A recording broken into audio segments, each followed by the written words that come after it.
Ever wished you were that person? The one who decides to do something and actually follows through, even when it's hard? The kind of person who's just unstoppable? Now imagine what your life would look like if you were that person. You'd finally learn the guitar. You'd actually study every day. You'd stop dreaming about that YouTube channel and start building it. You'd stop wishing and start becoming. I want you to know, it's not just possible, it's trainable. So today, I'm sharing 5 powerful rules that help me become that kind of person. Number 5 works every single time. Ever had a to-do list where the most important task is the one you keep avoiding? You do everything else first. Scroll, clean your desk, maybe even reply to emails you ignored for days. Anything but the one hard thing that actually matters. I used to do that too. I'd avoid the uncomfortable task, telling myself I'd get to it later, but I never did. The result? My day felt full, but my progress was empty. Then I learned this rule: do the hard thing first. It's simple, but here's why it works. Your brain's willpower is strongest in the morning, and when you conquer something tough early, dopamine kicks in, giving you real momentum. So now I wake up, ask myself, what's the one thing I'm resisting today? And I do that first. That one decision made me 10 times more consistent. But doing the hard thing first only works if you can focus. And that's the real trap.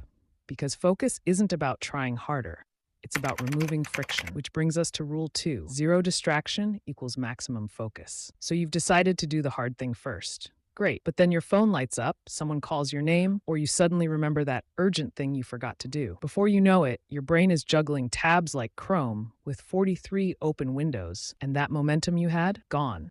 That used to be me. I thought I had a focus problem, but what I really had was a distraction problem. Here's the truth. Your brain isn't built to multitask. Every distraction costs you time, energy, and dopamine. It takes your brain around 23 minutes to fully refocus after being interrupted. So I started creating distraction-free zones. I'd leave my phone in another room, turn off notifications, and tell people, give me 1 hour. And in that 1 hour, I got more done than most of my entire day. Because when you remove all friction, your brain naturally goes deep. That's real focus, not forced, but flowing. But even with a distraction-free environment, you'll sometimes still find yourself stalling, just sitting there, not starting. And that's where rule 3 saves you, the 5-second rule. Now, you've cleared distractions. You know what the hard thing is, but you're still staring, just sitting there, overthinking, waiting for motivation to magically appear. That moment between knowing what to do and actually doing it, that's where most people lose. I used to be stuck there all the time before I learned the 5-second rule. It comes from Mel Robbins, and it goes like this. The moment you feel the urge to act on a goal, but find yourself hesitating,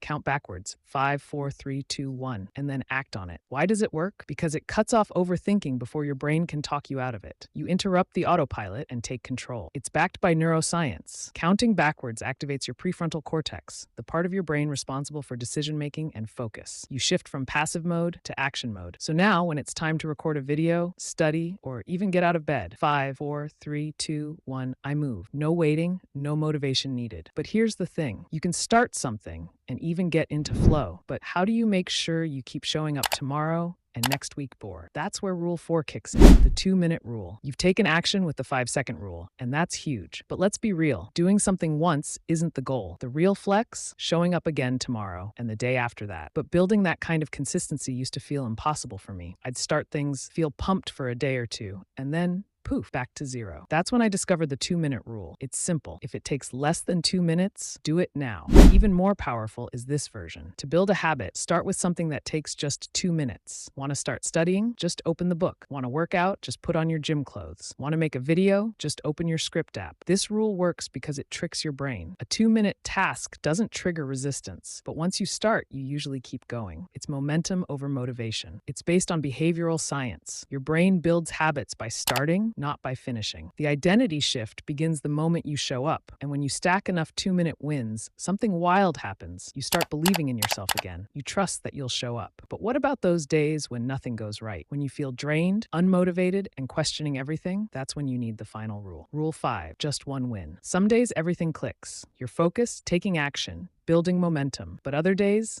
you wake up tired. Your plans fall apart. You feel off, and everything feels heavier than it should. That's when most people give up. But not you, not anymore. Because of this rule, just one win. On tough days, stop aiming for perfection. Just zoom in and ask yourself one question. What's one thing I can win at today? Just one thing, not 10, not 5, just 1. Maybe it's writing a single paragraph or reviewing one page, or simply getting out of bed and stretching for 2 minutes. Because here's the truth. Progress isn't about doing everything. It's about not breaking the chain. Dopamine loves progress. And when you get that one win, even if it's small, your brain registers it as success. That's how you protect your confidence. That's how you keep going, especially on the hard days. And over time, those tiny wins stack up. They turn into habits. They reshape your identity. You're no longer the person who waits for perfect conditions. You're the one who starts, focuses, takes action, and keeps showing up, even when it's hard. Thank you for watching today's video. See you in the next.